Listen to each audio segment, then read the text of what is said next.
함께 하나님 말씀 보겠습니다. 오늘 우리에게 주시는 말씀은 신약 성경 사도행전 4장 1절부터 22절까지의 말씀입니다. 제가 가진 성경으로는 신약 성경 191면에 있습니다. 함께 찾으셔서 저와 여러분이 한 절씩 교독하도록 하겠습니다. 본문이 긴 관계로 1절부터 4절까지만 봉독하도록 하겠습니다. 사도들이 백성에게 말할 때에 제사장들과 성전 맡은 자와 사두개인들이 이르러 예수 안에 죽은 자의 부활이 있다고 백성을 가르치고 전함을 싫어하여 그들을 잡음에 날이 이미 저물었으므로 이튿날까지 가두었으니 말씀을 들은 사람 중에 믿는 자가 많으니 남자의 수가 약 5천이나 되었더라. 아멘.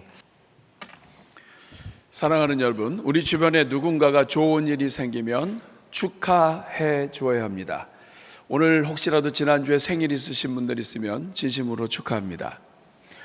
여러분 혹시 기쁜 일이 있다면 옆에서 누군가가 기뻐해 줄 때 정말 그 기쁨이 배가 될 것입니다. 뿐만 아니라 우리가 슬픈 일을 당했을 때 누군가가 같이 옆에서 슬퍼해 준다면 그 슬픔이 절반이 된다는 말이 있습니다. 오늘 본문에 이 사도행전 3장에는 놀라운 기적이 일어났습니다. 평생 장애인으로 앉아 지낼 수밖에 없었던 장애인이 서지 못하는 장애인이 서게 되었습니다. 그러면 여러분, 상식적이라고 한다면 이 장애인이 서게 된 것을 보고 어떻게 해야 됩니까? 함께 놀라고 함께 축하하고 함께 축복해야 될 것입니다. 이거는 네 편과 내 편을 떠나서 정말 진심으로 기뻐해 줘야 합니다. 와, 정말 일어서게 됐구나. 얼마나 기쁠까. 정말 축하한다. 또 베드로와 요한을 보고도 얘기해야 될 것입니다. 정말 고맙다고. 이렇게 이 평생을 아픔 중에 있던 사람을 이렇게 일으켜 세워주셔서 너무 고맙다고 같이 축하하고 축복해야 할 것입니다. 그렇지 않아요? 여러분, 기독교는 상식의 종교입니다. 하나님은 상식을 뛰어넘어서 초상식의 세계를 다스리십니다. 보이지 않는 하나님, 영이신 하나님, 이건 상식 밖의 일이에요.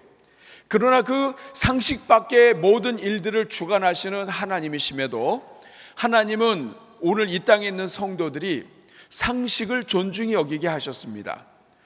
그래서 믿지 않는 자와 세상 사람들과 상식이 통하고 예의가 통하고, 그래서 예의 범절로 서로 마음이 오가면서 상식이 통해야 마음이 열리고 마음이 열려야 복음도 들어갈 수 있는 것입니다.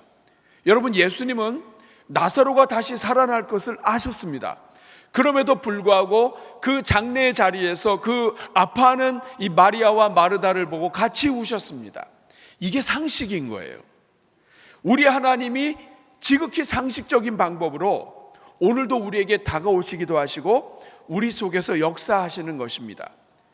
초상식의 하나님이 성도들로 하여금 상식 속에서 상식을 존중하게 하신 거예요. 그런데 여러분, 오늘 우리가 읽은 이 본문에는 이 비상식적이고 몰상식적인 사람들이 나타납니다. 여러분, 병을 고쳤습니다. 자유를 주었습니다. 평생 장애 속에서 살다가 장애를 벗어났습니다. 그러면 이것을 기뻐하고 축복해 줘야 하는데 이 사람들은 이걸 불쾌하게 여겼습니다. 그리고 심지어는 오늘 보면 3절을 보니까 베드로와 요한을 잡았습니다. 그들을 잡아서 날이 저물었음에 어떻게 하질 못하고 그냥 밤새 감옥에 집어넣었다.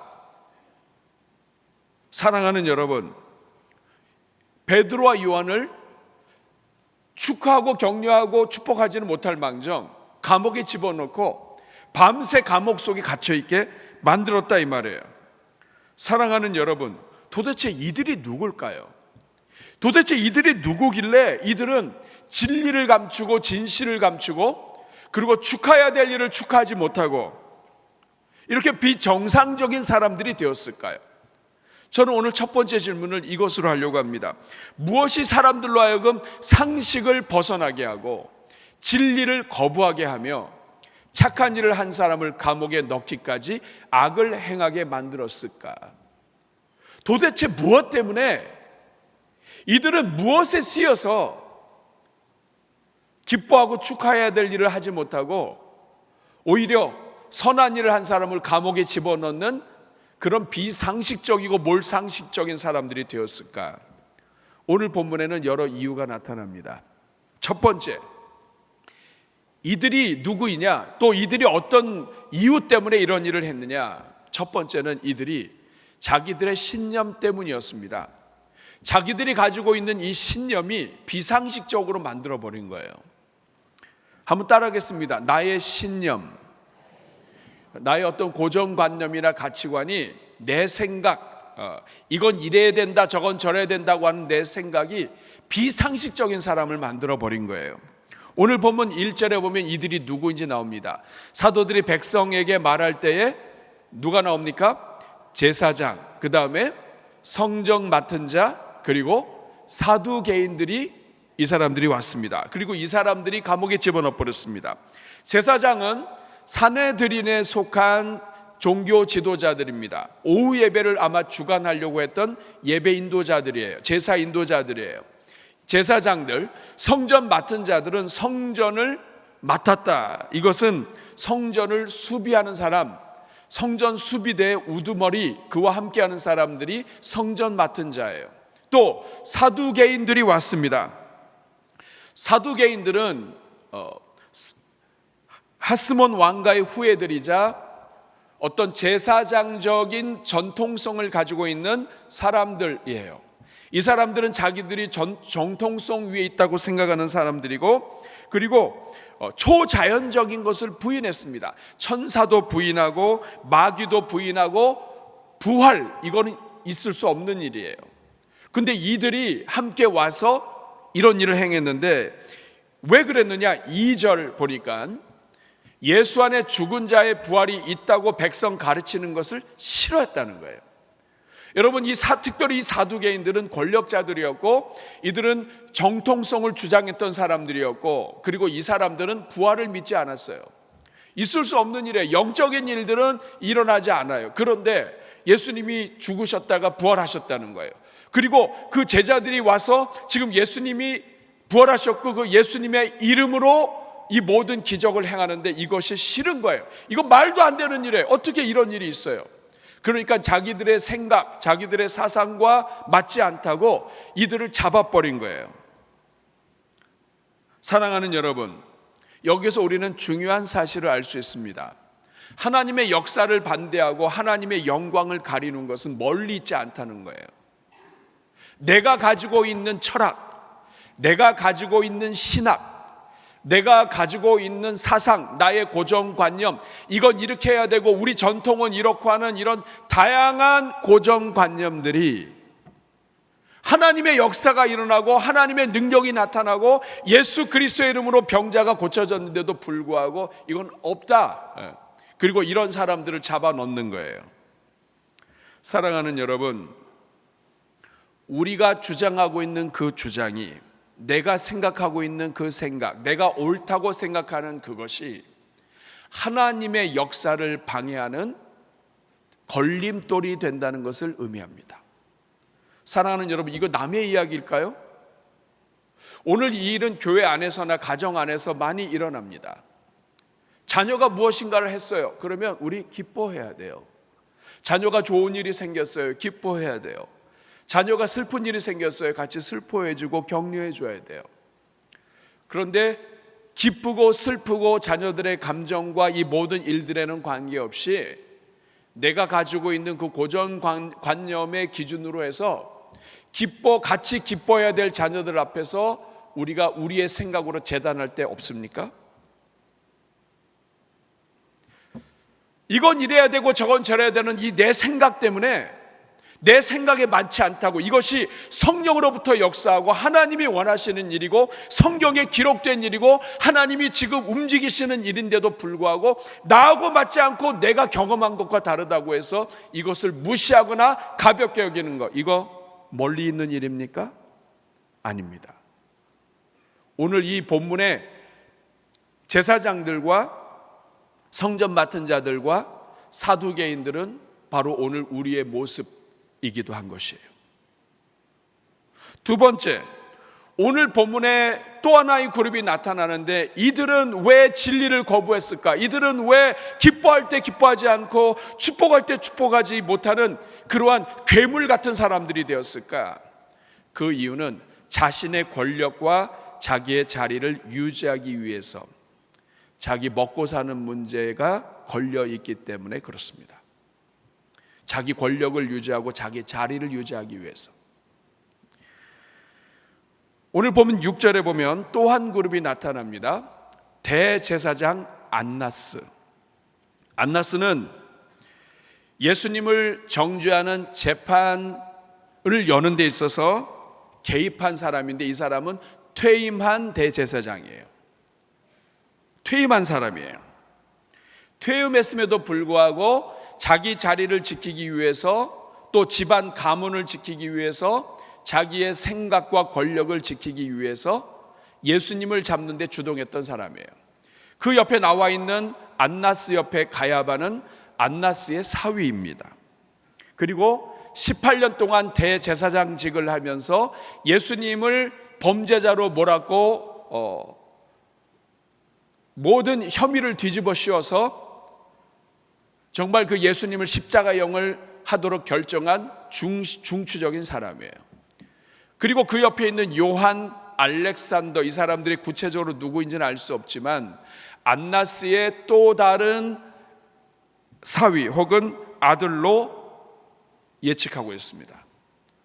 그리고 대제사장의 문중, 이 사람들은 예수님을 십자가에 못 박았을 때 함께 했던 사람들이에요. 그러니까 다시 말하면 오늘 6절에 있는 사람들, 처음에 나온 그 그룹과 더불어 두 번째 그룹은 예수님 십자가에 달려 죽으시도록 모함을 하고 뒤집어 쓰였던 그 단체가 떼거지로 같이 나온 거예요.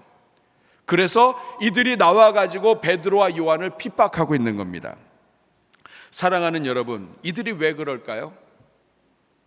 이들은 지금 작은 문제가 아니에요. 예수님을 모함했습니다. 그리고 죽게 만들었어요. 그런데 그 예수님 죽이면 다 끝날 줄 알았어요. 근데 그 예수님이 살아나셨어요. 죽이면 끝날 줄 알았는데 사흘 만에 살아나셔서 예수님이 부활하셨다는 거예요. 근데 이 시체도 찾을 수 없을 뿐만 아니라 예수님이 부활하셨다고 한 다음에 제자들의 눈동자도 바뀌고 다 바뀌었어요. 이거는 장난이 아닌 거예요. 이거 자칫하면 자기들이 모든 걸 다 뒤집어 쓰고 자기 자리들도 위태한 거예요. 그러니까 경비병들을 설득하고 돈으로 매수해서 제자들의 시체를 훔쳐갔다라고 전파하게 만들어요. 여러분, 자기 자리를 지키기 위해서는 거짓도 일삼는 것이 사람이에요. 진리도 진리가 아닌 것처럼 덮어버리는 것이 사람이에요. 자기 자리, 자기 권력을 위해서 말이에요. 그리고 이들은 여기서 끝나지 않습니다. 예수님이 죽으시면 끝날 줄 알았는데 죽지 않으세요. 그리고 그뿐만이 아닙니다. 제자들이 나타난 거예요. 그리고 제자들이 또 예수 그리스도의 이름을 선포하는데, 이제는 예수님이 생전에 계셨던 그 능력과 기적이 계속 나타나는 거예요. 그러니까 이 사람들이 지금 비상사태로 뭉친 겁니다. 베드로와 요한이 잘 되면 잘 될수록 자기들의 치부가 계속 늘어나는 거예요. 그리고 드러나는 거예요. 위태한 거예요. 생계 문제도 생길 수 있는 거예요. 결국 자기 권력을 유지하고 자기 자리를 지키기 위해서 진리를 굽게 하고, 그리고 칭찬할 일도 저주로 바꿔버리는 거예요. 사랑하는 여러분, 이게 말이 됩니까 여러분? 이들이 지금 와서 시비를 거는데 뭐라고 시비를 겁니까? 7절, 사도들을 가운데 세우고 묻되 너희가 무슨 권세와 누구의 이름으로 이 일을 행하였느냐? 무슨 권세와 누구의 이름으로 이 일을 하고 있느냐? 이 말은 뭐냐면 너희가 허락받고 했느냐 이거야. 누구 허락받고 사람 고쳤냐? 여러분, 한번 생각을 해보세요. 사람이 얼마나 악하고 추합니까? 여러분, 베드로와 요한이 성전 올라가다가 길거리에서 지금 구걸해서 먹고 사는 사람을 보았는데 하나님의 감동을 주셨어요. 그래서 이 사람한테 우리를 보라, 우리는 은도 없고 근도 없다. 그러나 나사렛 예수 그리스도, 내게 있는 이 이름을 너한테 준다. 나사렛 예수 그리스도 이름으로 일어나 걸어라. 잡아당겼어요. 근데 일어났어요. 걷고 뛰었어요. 여러분, 그러면 단국에서 제사장들과 또 이 대제사장 그리고 이 당시에 있던 이 관리 지역을 맡은 사람들이 와가지고 뭐라고 해야 됩니까? 내 지역에 있는 사람들을 내가 보살펴야 되고 내가 일으켜야 되고 이 사람을 내가 먹여 살려야 되는데 이들을 내가 제 아들을 못 먹여 살렸습니다. 그런데 이렇게 베드로와 요한이 와서 이 사람을 일으켜 주니 내가 감사하다고. 내 영역에서 내가 책임져야 되는데 내가 못하는 거를 당신이 했으니 정말 고맙다고 해야 되는 거 아니에요? 여러분이 집안에 자식을 잘 키웠는데 때로는 부모가 다 못하잖아요. 그런데 자식을 돕지 못하고 또 가르치고 싶어도 못했는데 선생님이나 아니면 누가 이 자식을 정말 사랑으로 세워주면 그 부모가 정말 고맙다고 해야 되는 거 그거 아니에요? 그런데 뭐라고 얘기하냐면 7절에 무슨 권세와 누구의 이름으로 일을 하느냐, 누구 허락받고 고쳤냐 이거예요. 여러분 먼저 와가지고 와서 뭐부터 해야 됩니까? 병자 장애인이 일어난 거 보면 너 어떻게 된 거야? 이 사람의 이름이 만약에 피터라고 한다면 피터 너 이거 어떻게 된 거야? 너 평생이 성전에서 이렇게 하더니 이야 하나님 살아계시네, 너 좋겠다, 축하한다, 진심으로 축복한다. 아니 그러면서 그 다음에 베드로 약간 요한 불러가지고 착한 일 하게 했는데 좀 기분 나쁘다 뭐 이렇게 얘기해야 되는 거 아니에요? 순서가 이 병 낳고 고침받고 한 인생이 평생이 열린 거 이런 거 전혀 관심이 없어요. 상식적이지 않다 이 말이에요. 뭐냐? 자기 자리, 자기 권리, 내 나와바리. 이런 말이 왜 나왔을까요? 나와바리.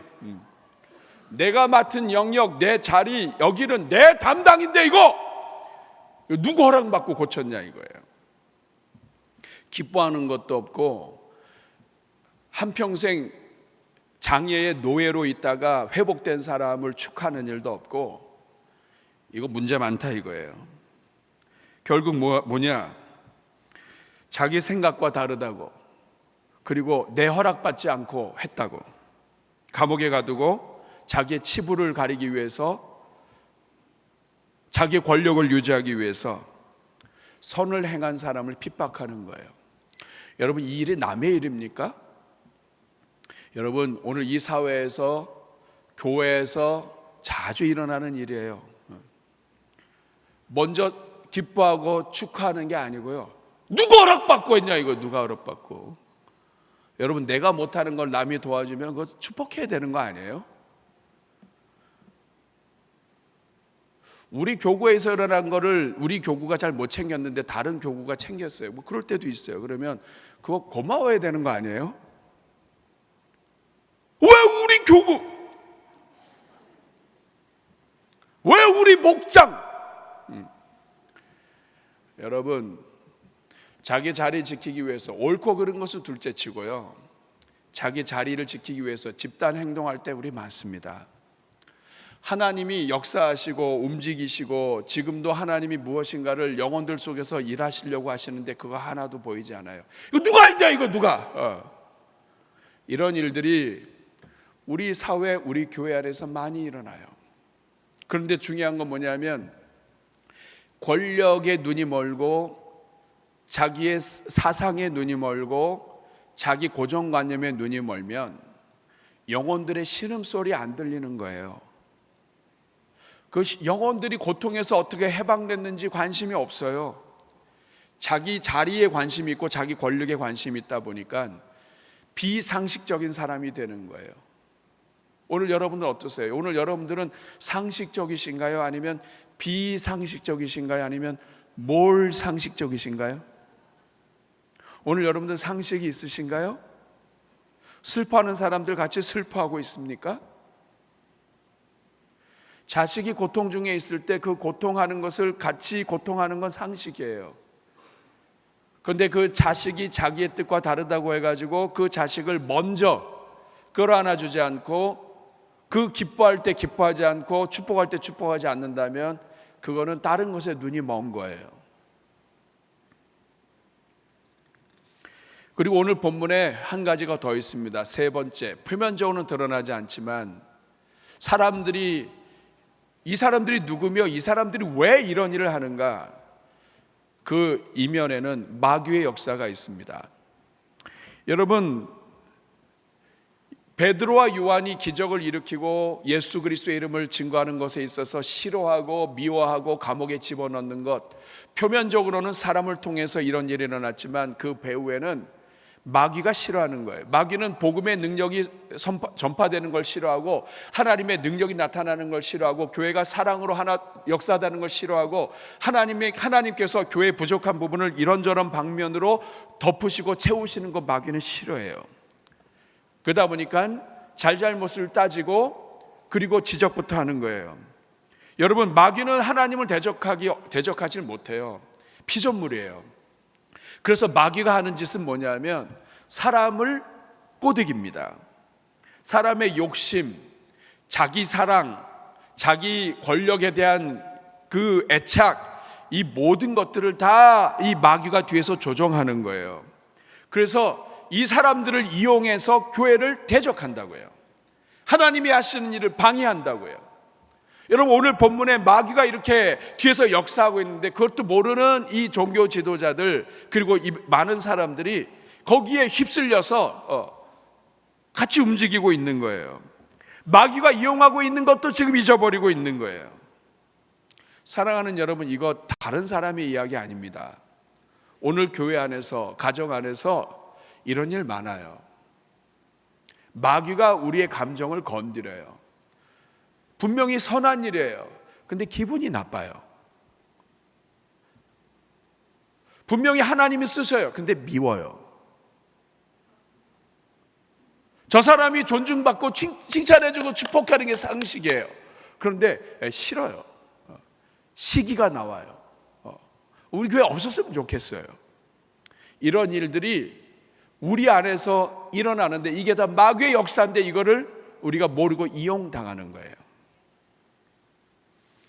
사랑하는 여러분, 이거 오늘 본문에 이 베드로와 요한을 감옥에 집어넣은 사람은 다른 사람들이 아니에요. 오늘 우리예요. 우리의 죄와 우리의 이 허물과 자기 자신을 생각하는 것과 자기 생각에 사로잡혀 있는 오늘 우리가 오늘 또 다른 베드로와 요한을 감옥에 집어넣고 있는 거예요. 이것이 죄인들의 특징입니다. 사랑하는 여러분, 만약에 여러분이 베드로와 요한이라고 한다면 어떤 마음이 들었을까요? 착한 일 했어요. 다른 것도 없어요. 하나님이 감동 주셔서 진짜 없었어요. 돈도 없고 은과 금은 진짜 내게 없다. 근데 내가 정말 주고 싶은 것이 있는데 은과 금은 없어도 살지만 네가 살 수 있는 길이 있다. 나사렛 예수 그리스도의 이름으로 살아라. 그래서 이렇게 했는데 애가 일어났어요. 일어날 줄 알았겠어요? 하나님이 마음 주셔서 믿음으로 선포했는데 일어났단 말이에요. 아니, 그 성전 미문에 올라가다가 계산을 하고 내가 10보 20보를 걸은 다음에 안진뱅이 장애인 그 서지 못하는 자가 딱 있을 때 내가 은과 금은 내게 이렇게 하면 내 멋지게 한번 해보겠다고 해서 한 거예요? 아니에요.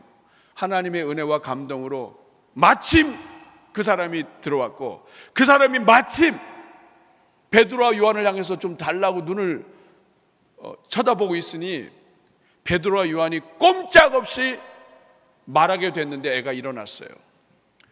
이 사람이 한 40세 정도 됐다고 얘기합니다. 그러면 여러분 애가 아니네요. 그렇죠? 네. 그러면 여러분 이 베드로와 요한이 뭘 잘못했어요? 그런데 감옥에 갇혀버렸어요. 그날 밤에 밤새도록 감옥에서 무슨 생각했을까요? 내가 다시는 고치나 봐라 이랬을까요?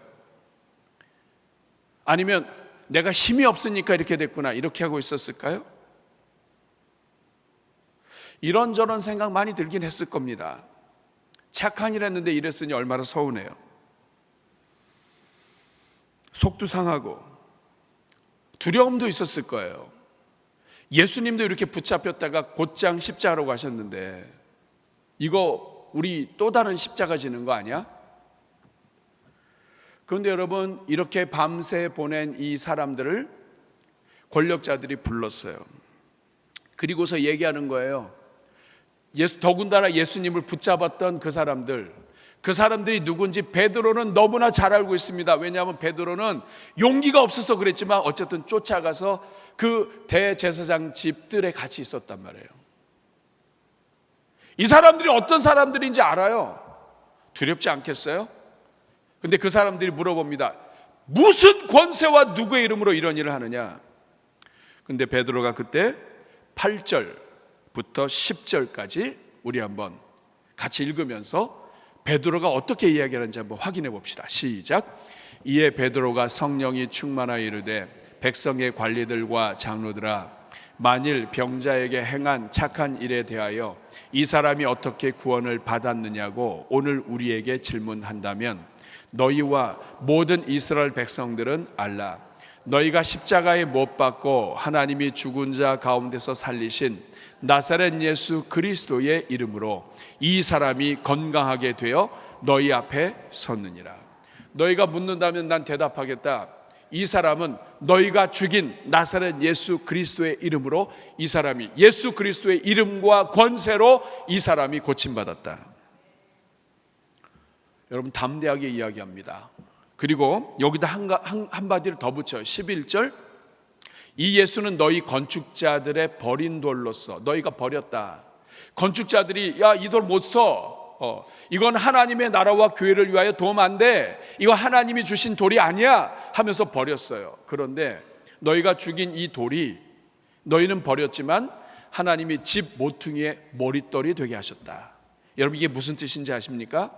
버린 돌인데 머릿돌이 됐고 모퉁이 돌이 됐어요. 이 말은 뭐냐면 여기에 집이 지어진다. 이제는 또 다른 돌들이 계속 올라온다. 너희들은 버렸지만 이게 집의 시작이고 기초다. 베드로와 요한, 우리가 또 다른 돌이고 우리 뒤에 또 다른 돌들이 와서 결국에는 하나님의 집을 지어버릴 것이다, 이 말이에요. 굉장히 능력 있는 말을 한 거예요. 우리가 끝이 아니다. 우리 죽여도 끝이 아니야. 예수님을 죽였는데 건축자의 버린 돌이 모퉁이 돌이 됐어.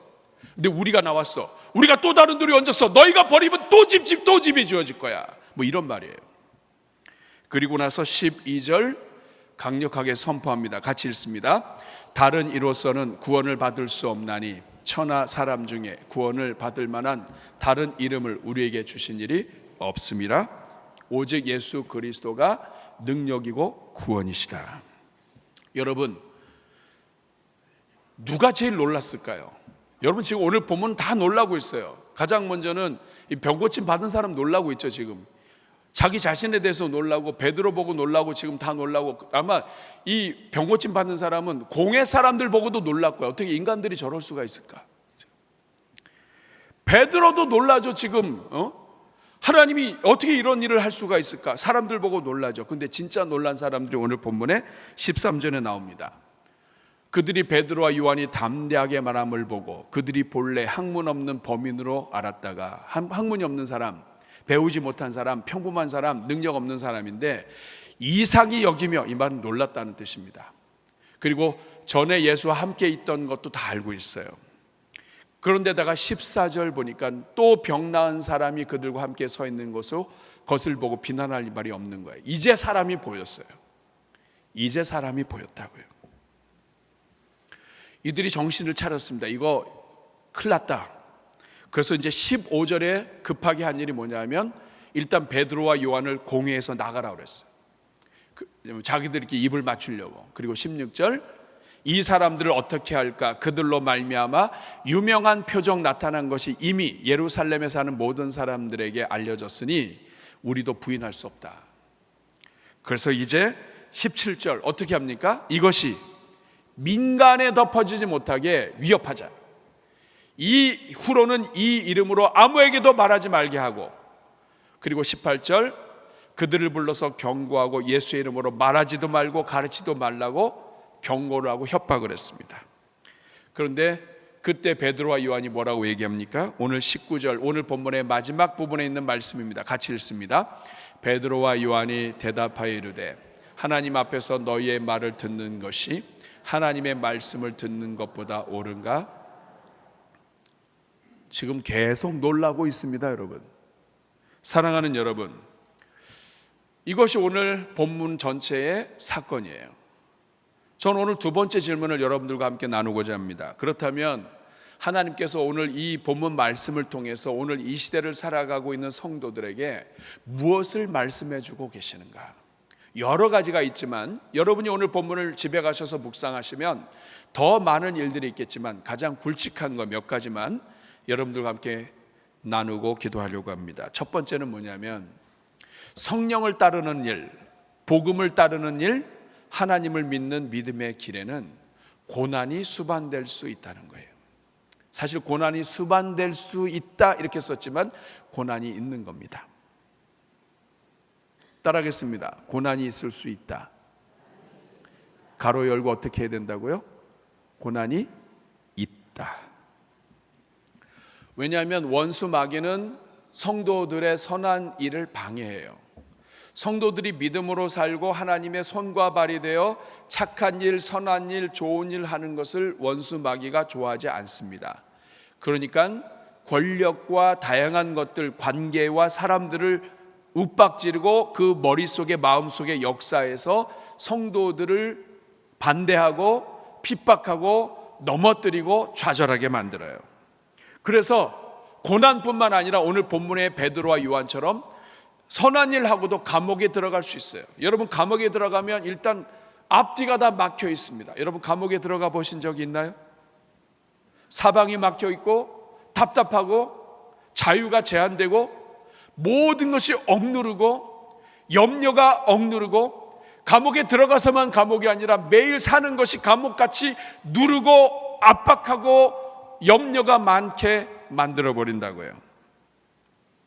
여러분 성도들이 사실 의외로 상처받는 이유는 사실 문제가 생겨도 믿음으로 버틸 수 있어요. 근데 성도들이 상처받는 이유는 그 원수나 적이 바깥에 있지 않고 가까이 있기 때문에 그래요. 성도가 성도를 공격하거나 상처 주는 일들이 많다는 거예요. 기독교의 역사를 보면 적은 항상 외부에 있지 않고 내부에 있었습니다. 여러분 오늘 본문도 마찬가지예요. 하나님의 역사를 반대하고 이것에 대해서 누가 이런 일을 했냐 하는 것이 로마 병정이 하질 않아요. 누가 하는지 아세요? 종교 지도자들과 제사장들과 이런 사람들이에요. 하나님을 믿는 성도가 성도를 반대한단 말이에요. 성전을 섬기는 사람들이 베드로와 요한을 감옥에 집어넣었다고요. 여러분 오늘 이 땅을 사는 성도들도 그런 경우 많습니다. 성도를 좌절하게 하고 성도를 힘들게 하고 하는 것들 마귀가 역사하는 거죠. 교회 내부 안에 있는 경우가 많아요. 하나님을 믿기보다 자기의 가치관, 자기의 고정관념, 자기의 신념, 이건 이렇게 해야 되고 이건 저래야 된다고 하는 자기의 교회에 대한 자기의 생각이 지금도 살아 역사하시고 지금도 움직이시고 지금도 영혼들을 살리시는 하나님의 그 능력을 막아버린단 말이에요. 나의 영적인 무지, 나의 오만함, 나의 교만함, 하나님에 대한 무지가 지금도 움직이시고 지금도 영혼을 구원하기 원하시고 지금도 영혼들을 살리시는 그 하나님의 능력을 막아버린다고요.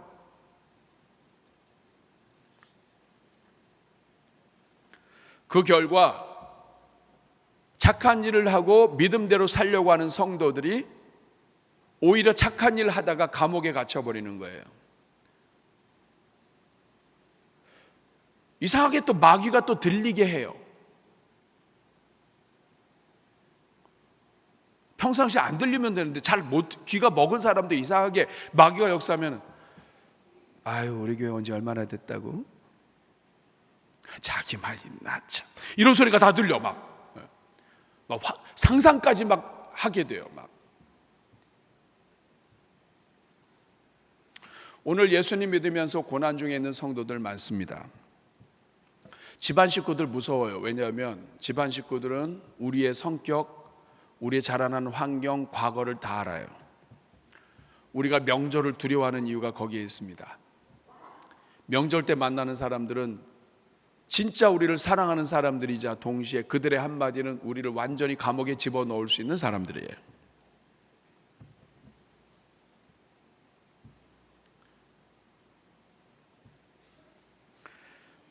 평상시에는 문제가 없는데 말씀대로 살려고 하면 어려움이 생기고요, 말씀대로 선한 일을 좀 해보려고 하면 마귀가 방해를 해요.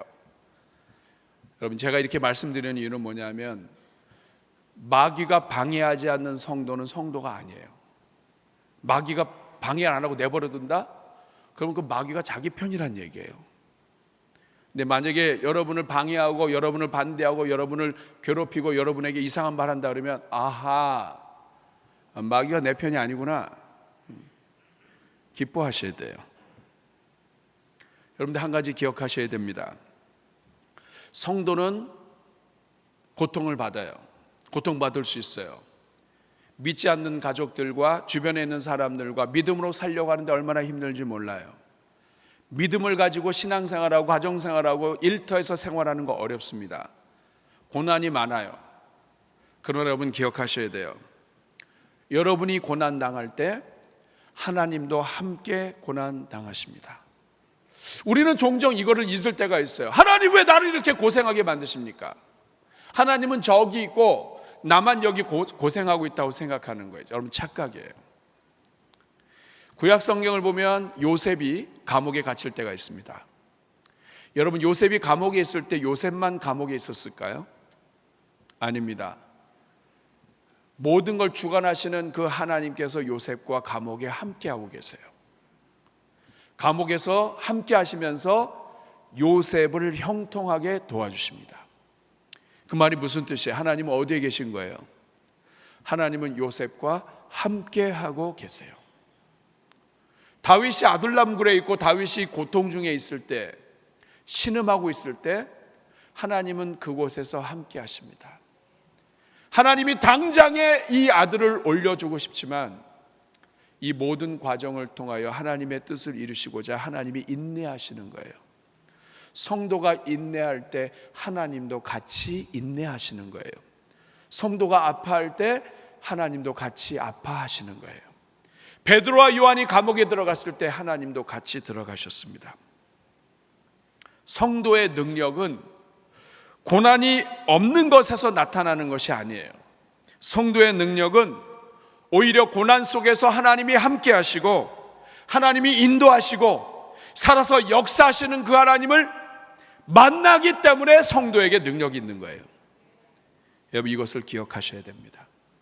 오늘 여러분 고통 중에 있다면 하나님이 여러분과 함께하고 계십니다. 두 번째, 오늘 본문을 통해서 우리에게 알려주시는 것은 성도들을 감옥에는 넣을 수 있지만 그러나 복음을 감옥에 넣을 수는 없다는 거예요. 오늘 본문 4절을 보면 말씀을 들은 사람 중에 믿는 자가 많으니 남자의 수가 약 5천이나 되었더라고 얘기합니다. 지금 베드로와 요한은 감옥에 붙잡혔습니다. 순식간에 일어난 일이에요. 붙잡혀갔어요. 그런데 붙잡혀간 그 사이에 말씀을 들은 사람 중에는 믿는 자가 많은데 5천이나 되었다. 성도들은 붙잡힐 수 있어요. 하나님의 역사는 붙잡히지 않아요. 복음의 능력은 제한되지 않아요. 마귀가 성도들은 억누를 수 있을지 모르지만 성도들의 심령 가운데 역사하시는 하나님의 능력을 막을 수가 없습니다. 지금도 살아계시고 감옥 속에 있는데도 불구하고 그 감옥 안에서 사도 바울이 빌립보 감옥에서 찬송하게 하는 것처럼 성도들이 감옥에 있고 눌려있고 모든 환경이 최악이라 할지라도 하나님은, 하나님의 능력은 그 가운데서도 계속되고 있습니다. 그래서 사도 바울은 이야기하는 거예요. 내가 사방이 막혀 있을 수는 있어도 하나님의 능력은 막을 수가 없다. 지금도 나를 사랑하시고 지금도 나를 일으키시고 지금도 역사하시는 하나님은 막을 수 없다. 그래서 성도가 사는 거예요. 고린도후서 4장 8절 9절 같이 읽어볼까요? 시작. 우리가 사방으로 우겨쌈을 당하여도 쌓이지 아니하며 답답한 일을 당하여도 낙심하지 아니하며 박해를 받아도 버림받지 아니하며 거꾸러뜨림을 당하여도 망하지 아니하고, 이렇게 될 수 있는 이유는 나는 에워싸움을 당할 수 있지만 하나님의 능력은 막을 수 없기 때문이에요. 이 사도 바울이 로마서 8장 35절부터 37절에 선포합니다. 같이 읽어보겠습니다. 누가 우리를 그리스도의 사랑에서 끊으리요? 환난이나 곤고나 박해나 기근이나 적신이나 위험이나 칼이랴.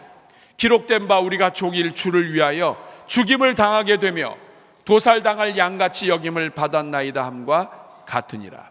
그러나 이 모든 일에 우리를 사랑하시는 이로 말미암아 우리가 넉넉히 이기느니라. 아멘. 오늘 환경이 여러분을 가둘 수는 있습니다. 그러나 그 환경과 마귀의 역사는 여러분 가운데 역사하시는 하나님의 능력을 막을 수 없습니다. 살아계신 하나님과 복음의 능력과 예수 그리스도의 이름을 막을 수 없습니다. 그러면 여러분은 어떤 감옥에 있든지 어떤 이 절박한 가운데 있든지 어떤 핍박과 압박 속에 있든지 그곳에서 역사하시는 하나님을 붙잡으셔야 돼요. 나사렛 예수 그리스도의 이름을 붙잡고 여러분 일어서실 수 있기를 축복합니다. 오늘 세 번째 한 가지 더 있습니다. 그것은 영적 체험이 우리를 더욱 담대하게 만든다는 거예요.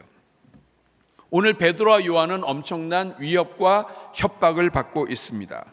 그런데 이 모든 협박 속에서도 베드로와 요한이 좌절하지 않는 이유는 8절에 보니까 이에 베드로가 성령이 충만하여 선포합니다. 예수님을 잡았던 그 사람들에게 성령이 충만하여 담대하게 말합니다. 어떻게 베드로가 이렇게 될 수 있었을까? 오늘 19절 20절에는 그 이유가 나옵니다. 같이 읽습니다. 베드로와 요한이 대답하여 이르되 하나님 앞에서 너희의 말을 듣는 것이 하나님의 말씀을 듣는 것보다 옳은가 판단하라. 우리는 보고 들은 것을 말하지 아니할 수 없다. 너희들이 아무리 위협의 말을 하고 너희들이 협박을 해도 너희의 말을 들을 수 없고 나는 하나님의 말을 들을 수밖에 없다. 그 이유가 뭐냐? 20절 우리는 보고 들었다 이 말이에요. 하나님이 우리에게 보여주셨다. 살아계신 하나님이 나의 삶 속에 나타나셨다.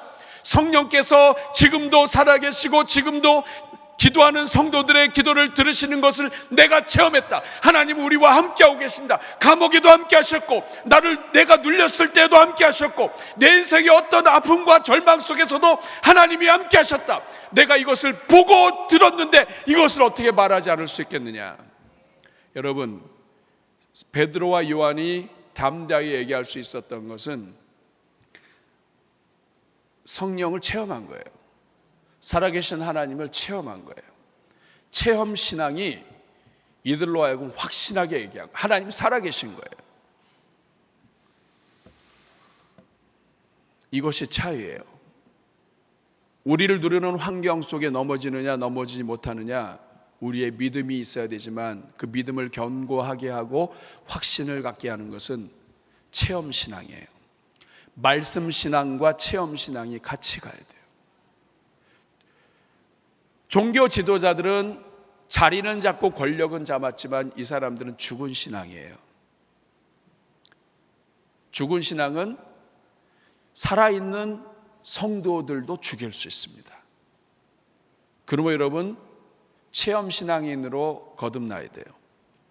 여러분이 죽은 신앙으로 화석 같은 신앙으로 계속 있으면 여러분이 살아있고 움직이려고 하는 영혼들도 죽일 수 있어요. 이것이 오늘 본문의 경고예요. 여러분 살아나셔야 돼요. 이번 주말부터 명절이 시작됩니다. 이번 명절뿐만 아니라 계속 기도하셔야 돼요. 하나님, 살아서 역사하시는 하나님을 만나게 해 주십시오. 기도와 간구로 나아갈 때 응답하시고 우리의 기도를 들으시고 이 눌려있는 상황 속에서도 예수 이름을 선포할 때 역사하시는 하나님 만나게 해 주십시오. 이 체험신앙으로 여러분들이 서 있어야 돼요. 그럴 때에 여러분이 어떤 명절에도 어떤 만남에도 여러분이 믿음으로 이길 뿐만 아니라 담대하게 복음을 전할 수 있어요. 하나님은 살아계시다. 체험신앙이 약한 사람은 머리로만 이야기를 해야 돼요. 확신이 없어요. 사람들이 알아요. 이 사람이 교회는 다니는데 확신이 없구나. 체험신앙을 가진 사람은 그냥 입이 침이 튀기면서 얘기할 수 있어요. 저는 이번 주에 명절에 여러분의 입술에서 침이 많이 튀기기를 주님의 이름으로 축복합니다. 평생 침 튀기면서 일할 것이, 이야기할 것이 많은 주의 종들 되기를 주님의 이름으로 축복합니다. 우리 가슴에 손 얹고 기도하겠습니다. 이 시간 기도할 때 하나님 아버지, 고난 중에 예수 그리스도의 이름 부르게 하여 주시고, 고난 중에 있는 우리와 함께 하시는 주님 감사합니다. 그 주님을 찾지 않고 있는 우리를 불쌍히 여겨 주옵소서. 아버지, 저의 신앙이 체험 신앙으로 굳게 서게 하여 주옵소서. 우리 주님 앞에 오늘 말씀을 생각하면서 간구할 때 우리 다 같이 주여 한번 부르고 기도하겠습니다. 주여, 은혜로우신 아버지 감사합니다. 성도가 고난 가운데 있을 때 성도와 함께 하신 우리 하나님을 찬송합니다. 살아계신 하나님, 능력의 하나님, 역사하시는 하나님, 지금 이 자리에 있는 우리 성도들에게 힘과 은혜를 더하여 주시고 하나님의 능력으로 함께하여 주옵소서. 살아계신 주님을 증거하게 하시고 살아계신 하나님의 능력을 나타내게 하여 주옵소서. 아버지, 오늘 사방이 에워싸움을 당하며 눌려있는 성도들 있습니까? 하나님 아버지, 은혜 내려 주셔서 믿음으로 승리하게 하여 주옵소서. 하나님 아버지, 이 자리에 있는 주의 종들 살아계신 주님 날마다 만나게 하여 주시고 체험 신앙으로 굳게 서게 하시며 강하고 담대하여 세상에 눌리지 않게 하여 주시고 믿음으로 승리하는 종들 다 되게 해 주옵소서. 예수님의 이름으로 축복하며 기도하옵나이다.